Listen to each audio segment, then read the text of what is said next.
Hello everyone, MD Gurukul में आपका स्वागत है। आपका पहला चैप्टर हिंदी भाषा का इतिहास और दूसरा चैप्टर वर्णमाला हो चुका है। आज हम पढ़ेंगे संधि। तो आइए संधि के बारे में समझते हैं। संधि है क्या? देखिए, संधि मतलब होता है दो वर्णों का मेल, यानी दो वर्णों के मेल को ही संधि कहते हैं। संधि और समास में अंतर आ जाता है। संधि क्या है और समास क्या है? तो संधि है दो वर्णों का मेल और समास है दो शब्दों का मेल। समास संक्षिप्तीकरण होता है और संधि दो वर्णों को जोड़कर एक वर्ण बनाती है। अब हम संधि के प्रकार देखेंगे। देखिए, संधि के प्रकार, संधि कितने प्रकार की होती है? तो संधि तीन प्रकार की होती है। कौन कौन सी? पहली स्वर संधि, दूसरी व्यंजन संधि और तीसरी विसर्ग संधि। ठीक है, संधि तीन प्रकार की होती है, स्वर संधि, व्यंजन संधि और विसर्ग संधि। देखिए, अब हम समझेंगे कि स्वर संधि क्या होती है, व्यंजन संधि क्या होती है और विसर्ग संधि क्या होती है। देखिए, जब आप शाब्दिक अर्थ समझ लेते हैं तो हर एक चैप्टर आपके लिए आसान होता है। तो शाब्दिक अर्थ निकालना बहुत जरूरी है। तो देखिए, स्वर संधि, स्वर संधि साफ साफ शब्द से ही समझ में आ रहा है कि स्वरों की संधि, यानी कि जहां पर जो स्वर होते हैं उनका मेल होता है वो कहलाती है स्वर संधि। ठीक है, जैसे आ के साथ आ मिलता है, ई के साथ ई मिलती है, ऊ के साथ ऊ मिलते हैं, आ के साथ ई मिलती है। ठीक है, या ई के साथ आ मिलता है, तो ये होती है स्वर संधि, यानी स्वरों का मेल ही स्वर संधि है। अब देखिए व्यंजन संधि, व्यंजन संधि यानी कि व्यंजनों का मेल, तो व्यंजनों का मेल ही व्यंजन संधि है। अब देखिए विसर्ग संधि, यानी विसर्ग का मेल ही विसर्ग संधि है। ठीक है, तो हमने शाब्दिक अर्थ समझ लिया है। अब हम देखेंगे स्वर संधि के कितने प्रकार होते हैं। ठीक है, तो स्वर संधि कितने प्रकार होते हैं, आइए देखते हैं। तो देखिए, स्वर संधि हमारी 5 प्रकार की होती है। स्वर संधि होती है 5 प्रकार की, यानी इसके 5 भाग होते हैं। पहला दीर्घ संधि, दूसरा गुण संधि, तीसरा वृद्धि संधि, चौथा यण संधि, पांचवा अयाधि संधि। ठीक है, स्वर संधि के 5 भाग होते हैं और बहुत ज़्यादा स्वर संधि के 5 भाग पूछे जाते हैं। तो इनको क्रम से याद रखना है आपको, जिससे कि कठिनाई ना हो। तो अभी देखिएगा आपको क्रम से सभी संधि कैसे याद हो जाएंगी।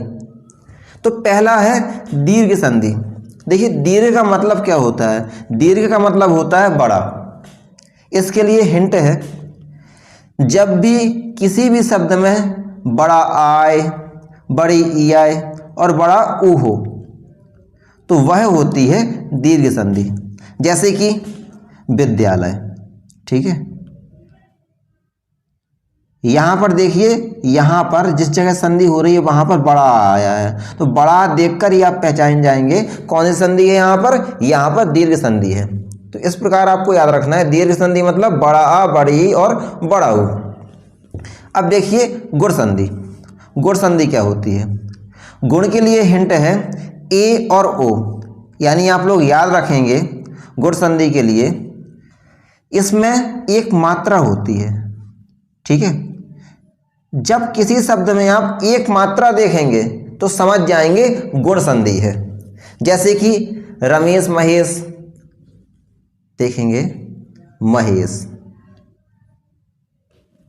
यहां पर देखिए, यहां पर एक मात्रा है, तो जैसे ही आप एक मात्रा देखें किसी भी शब्द में तो आप पहचान लेंगे कौन सी संधि है, गुण संधि है। और एक मात्रा किस में होती है? देखिए, एक मात्रा ए में भी होती है, ए की एक मात्रा, और ओ में भी होती है, ओ की एक डंडा और एक मात्रा होती है। तो याद रखिए, गुण संधि मतलब एक मात्रा। अब देखिए, जो गुणों में वृद्धि होती है वही वृद्धि संधि है। तो क्रम से आपको याद रहेगा ना, जो गुणों में वृद्धि हो वो वृद्धि संधि है। तो वृद्धि का मतलब गुण में वृद्धि होगी, इसका मतलब गुण के क्या गुण थे? एक मात्रा का गुण था, तो वृद्धि में क्या हो जाएगा? एक मात्रा और बढ़ जाएगी, यानी कि इसमें 2 मात्राएं होंगी। ठीक, और बताइए 2 मात्राएं होती किस में है? एक तो आय में होती है और एक ओ में होती है। सॉरी, यहाँ और लिख दिया, एक आव में होती है। ठीक है, आय और आओ की दो मात्रा होती हैं। तो वृद्धि संधि में कौन से वर्ण आते हैं? वृद्धि संधि में आते हैं आय और आओ। अब देखिए यण संधि, चौथा कौन सी संधि है? चौथी है यण संधि। यण संधि का नियम है, यह हिंट कहिए आप, या वा रा के पहले यदि आधा अक्षर आ जाए तो पहचान जाना है आपको, वो यण संधि होती है। जैसे कि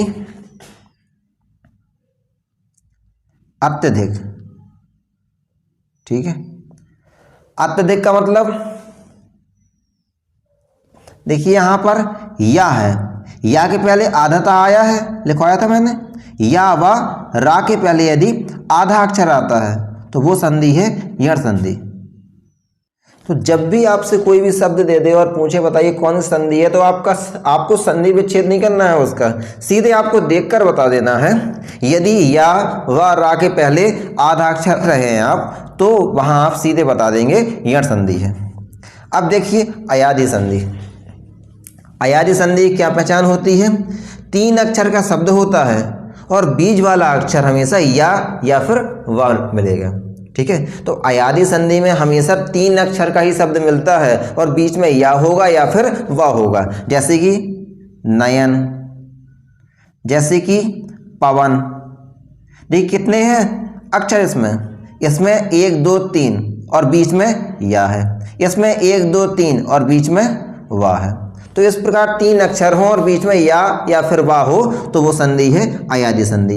अब बहुत से लोग संधि विच्छेद करते रहेंगे और समय बर्बाद करेंगे अपना, ऐसा नहीं करना है आपको। अयादि संधि का शब्द दे दे यदि और पूछे बताइए कौन सी संधि है, तो देखना यदि 3 अक्षर है और बीच में या फिर वा है तो वह अयादि संधि होगी, ठीक है। तो याद रखिए। दीर्घ का मतलब बड़ा आ, बड़ी ई और बड़ा ऊ। गुण का मतलब एक मात्रा यानी कि ए और ओ। वृद्धि का मतलब जहां पर आप देखेंगे 2 मात्रा यानी कि आय और आओ की, तो वहां आप पहचान कर लिख देंगे वृद्धि संधि है। जहां पर भी आप या वा और रा के पहले आधा अक्षर देखें शब्द में तो पहचान जाइए यण संधि है, तो यण संधि में निशान लगा देंगे। अब देखिए अयादि संधि। अयादि संधि की पहचान है, इसमें 3 अक्षर का एक शब्द होता है और बीच में या फिर वा मिलता है, तो हो गया अयादि संधि, ठीक है। अब देखिए आगे पढ़ेंगे हम दीर्घ संधि। दीर्घ संधि है क्या? देखिए दीर्घ संधि। दीर्घ संधि की क्या पहचान बताई मैंने? दीर्घ संधि में बड़ा आ, बड़ी ई और बड़ा ऊ होता है, ये इसकी पहचान। देखिए इसका फॉर्मूला होता है एक, आ या बड़ा, छोटा आ या बड़ा के साथ मेल होता है तो बड़ा आ ही बनना है। या छोटा आ का छोटा आ के साथ हो, या छोटा आ का बड़ा आ के साथ हो, बड़ा आ का छोटा आ के साथ हो, या फिर बड़ा आ का बड़ा आ के साथ हो, बनना हमेशा बड़ा आ ही है। तो याद रखिए इस प्रकार नियम, ठीक है, कि आ प्लस आ मिलकर आ बनेगा। दूसरा है छोटी ई हो या बड़ी ई हो। जब छोटी ई और बड़ी ई के साथ मेल होगा इनका तो बड़ी ई ही बनना है। और छोटा ऊ या बड़ा ऊ हो प्लस छोटा ऊ या बड़ा ऊ के साथ मेल होगा तो बड़ा ऊ ही बनना है। तो याद रखिए ये तीनों फॉर्मूला याद रखना है आपको। तो दीर्घ संधि समझो कंप्लीट हो गई। अब देखिए दीर्घ संधि में पहला वाला जो नियम है, आ के साथ आ का मेल होगा तो बड़ा आ बनेगा।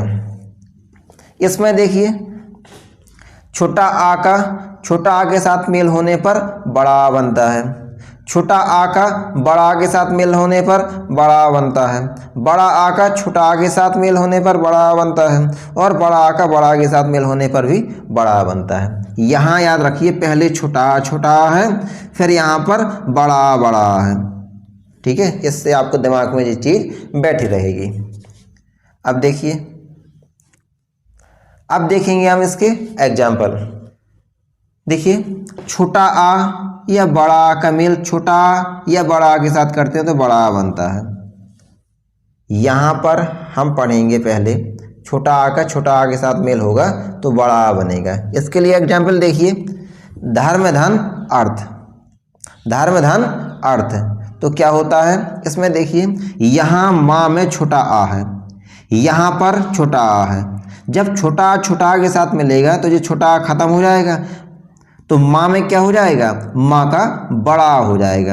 यानी छोटा आ मिलकर क्या होगा, बड़ा आ, और बड़ा आ माँ में लग जाएगा। देखिए माँ में बड़ा आ लग गया और बकाया वैसा ही रहेगा। इसके बाद क्या लिखा है, रा और था, इसके बाद ये लग जाएगा। इसके पहले क्या लिखा हुआ है, धा, तो इसके पहले धा लग जाएगा। ठीक है। अब देखिए दूसरा नियम, छोटा आ का मेल जब बड़ा आ के साथ करते हैं तो बड़ा आ ही बनना है। याद रखिएगा, छोटा आ का मेल बड़ा आ के साथ करेंगे तो बड़ा आ ही बनेगा। अब देखिए देवधन आलय, देवधन आलय क्या होगा, देवालय। देखिए इसमें बा में छोटा आ लगा हुआ है, यहाँ पर बड़ा आ लगा हुआ है। जब छोटा आ का मेल बड़ा आ के साथ करेंगे तो जी यहाँ से बड़ा आ खत्म हो जाएगा और इसमें वा में बड़ा आ लग जाएगा। यानी देखिए यहाँ पर वा में बड़ा आ लग गया और इसके बाद लय लिखा है तो लय लिख देंगे, इसके पहले दे लिखा है तो दे लिख देंगे। ठीक है। अब देखिए इसके आगे के नियम पढ़ेंगे। बड़ा आ का मेल जब छोटा आ के साथ होता है तो बड़ा आ बनता है। बड़ा आ का मेल बड़ा आ के साथ होता है तो बड़ा आ बनता है। इसके एग्जाम्पल देखिए, परीक्षा धन अर्थी, यहाँ पर बड़ा आ है, यहाँ पर छोटा आ है।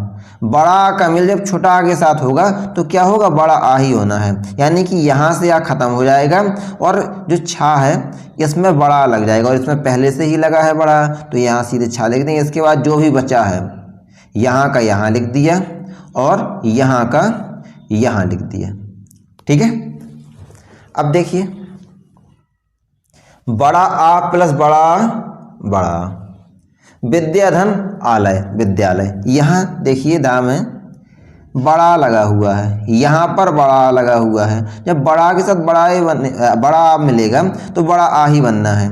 तो इससे जी बड़ा आ खत्म हो जाएगा और यहाँ द्या में बड़ा आ लग जाएगा और इसमें पहले से बड़ा आ है तो जी पहले से ऐसे लिखा जाएगा। इसके बाद क्या बचा जी, बड़ा तो खत्म हो गया, यहाँ लय तो यहाँ लय हो गया, यहाँ वी बचा तो यहाँ वी हो गया, बन गया मिलकर विद्यालय। अब देखिए छोटी ई के साथ मेल होने पर क्या होता है। छोटी ई का जब छोटी ई के साथ मेल होता है तो बड़ी ई ही बनती है। देखिए अतिधन इव मिलाकर होता है अतीव। कैसे बनता है देखेंगे, इसमें छोटी ई है, इसमें छोटी ई है, तो मिलकर क्या बन जाएगी, बड़ी। यहाँ से छोटी ई खत्म हो जाएगी, ठीक है, और ता में बड़ी लग जाएगी, तो हमने ता में बड़ी लगा दी। इसके बाद क्या बचा, वा बचा तो बा लिख दिया, इसके पहले क्या बचा, आ बचा तो आ लिख दिया, हो गया मिलाकर अतीव। देखिए अब जब बड़ी छोटी ई का मेल बड़ी ई के साथ करते हैं तो बड़ी ई ही बनती है। इसका एग्जाम्पल है गिरिधन ईस, मिलकर क्या होगा गिरीश।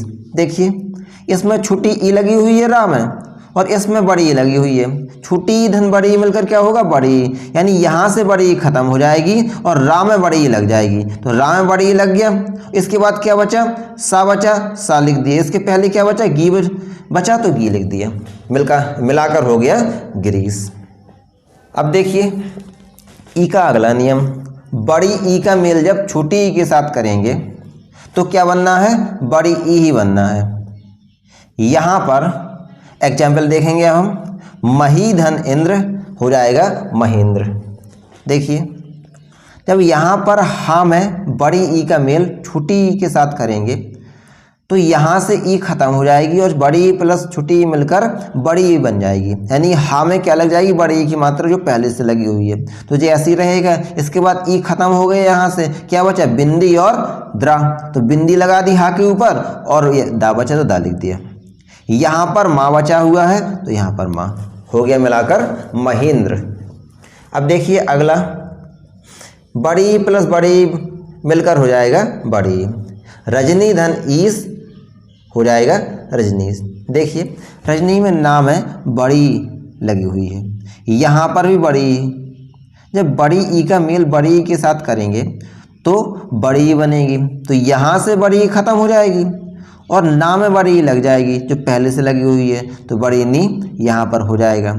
ठीक है, इसके बाद सा बचा तो सा हो जाएगा, इसके पहले रज बचा तो रज हो जाएगा, मिलाकर हो गया रजनीश।